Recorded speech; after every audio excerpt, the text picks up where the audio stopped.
Have you heard the story of how Coca-Cola gave the white business community of Atlanta an ultimatum to help Dr. Martin Luther King Jr.?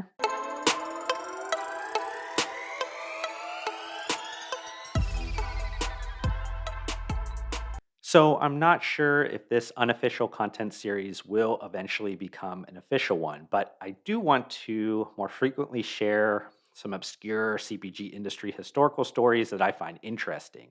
And I'm highly motivated to do this, mostly because as every year I grow older and hopefully a bit wiser, I found it more important to study the American history that they don't teach us in schools. History is an academic subject, but the history of history and how subjective observations become objective truth is rooted deep in marketing strategy. It's vital to remember that before the greatest marketers in the world sold consumer packaged goods, they sold stories that became truth over time. So, how exactly did I stumble on this lesser known intersection of the CPG industry and civil rights history? Maybe some of you already know this, but I publish a weekly curated strategic newsletter called Fun CPG. And it's basically one that lives at the intersection of fun and functional CPG. A few editions ago, the published date was on Martin Luther King Jr. Day, and I started to curiously explore if he had any favorite CPG products that he consumed. While I couldn't find much, I did uncover a letter that MLK had sent to the Coca-Cola company in March of 1965. Now, a bit more search queries that went into the Google machine, and bam, I'm deep down a rabbit hole of American history that I hadn't heard of before this moment. And though the story is extremely interesting by itself, you know me, I want to pack this with as much edutainment value as I can. So I'll also be sharing how this bold move by the Coca Cola Company was a major propellant to an element of corporate social responsibility. So, this story starts in October 1964 when the Nobel Committee announced that the 35-year-old Dr. Martin Luther King Jr. had just been awarded the Nobel Peace Prize. And I hate to stop and derail this story so quickly, but how crazy is it that MLK made that much of an impact at such a young age?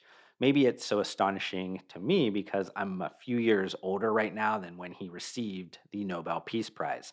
But even listening again to a lot of his speeches recently, it blows me away just how poised he was, the foresight he had, his confidence, and the ability to really create movement with his voice. And maybe it's good that I did detour because I wanted to make sure I pointed out that my glowing thoughts of MLK today are very different than how he was perceived by the American public in the early to mid 1960s. MLK was far from the universally liked person, with the Gallup poll at the time hovering around a 40% favorable rating. In fact, when asked which three Americans they had the least respect for in a 1964 Gallup poll, Martin Luther King Jr. came in second. So, when news of him winning the Nobel Peace Prize hit the wires of his hometown in Atlanta, Georgia, reactions were mixed. On the one hand, the black community was thrilled. On the other hand, the white community was kind of net negative, but opinions were mostly kept in private. How the world learned about those private thoughts of the white community in Atlanta, and specifically the white business community in Atlanta, was from what happened when the city attempted to organize an unprecedented interracial public dinner reception honoring MLK's achievement in January of 1965. Atlanta mayor at the time attempted to leverage his political clout to turn out the city's white business community, but invitations to attend or sponsor the landmark event were largely ignored by leaders. You even had white business owners politicking around town to urge others not to go, which got the attention of the New York Times that ran a front page story headlined Tribute to Dr. King Disputed in Atlanta. This caused Atlanta mayor to seek out the most powerful person in town.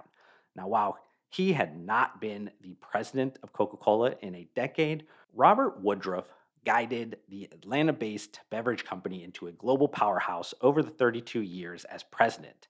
Now, I should also mention that Robert Woodruff remained the chairman until his death in 1985. So, We're talking about a major power player globally, not just in Atlanta. Though Robert Woodruff wasn't a particularly liberal or progressive individual, he was relatively open minded and familiar from global optics of how this would be an embarrassment to the city of Atlanta. So, Robert Woodruff asked the current Coca Cola CEO, J. Paul Austin, to intervene.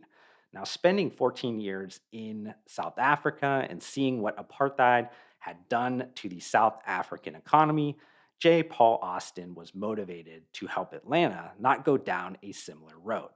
Knowing the power the Coca Cola Company had within the Atlanta economy, J. Paul Austin stated to a group of white businessmen that it is embarrassing for Coca Cola to be located in a city that refuses to honor its Nobel Prize winner. We are an international business. The Coca Cola Company does not need Atlanta. You all need to decide whether Atlanta needs the Coca Cola Company. The ultimatum worked, and the event quickly sold out. Almost 1,600 people attended the dinner, many who had never dined with a member of the opposite race.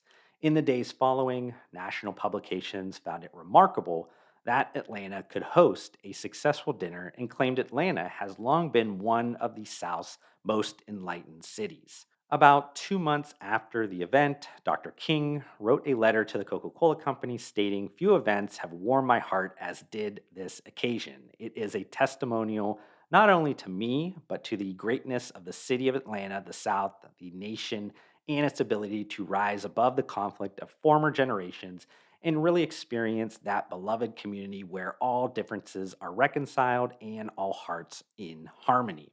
Well, I hope you liked that story as much as I enjoyed sharing it. But for this final part of the content, I wanted to kind of shortly talk about the stages of corporate citizenship. Famed business thinker Peter Drucker wrote in the mid 1940s that every business leader has two duties. They are responsible and accountable for the performance of their institutions, but they're also responsible for the community as a whole.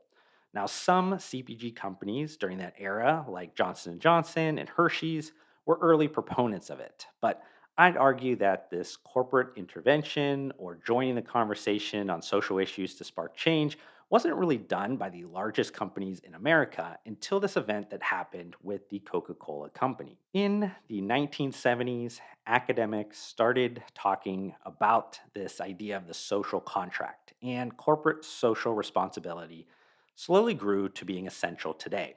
Now, it's almost daily that large corporations are flexing their muscle to galvanize society around issues like gender rights, racial injustice, or environmental concerns. I believe this is a great thing because, for all of its flaws, capitalism can also be the most powerful positive change agent in America.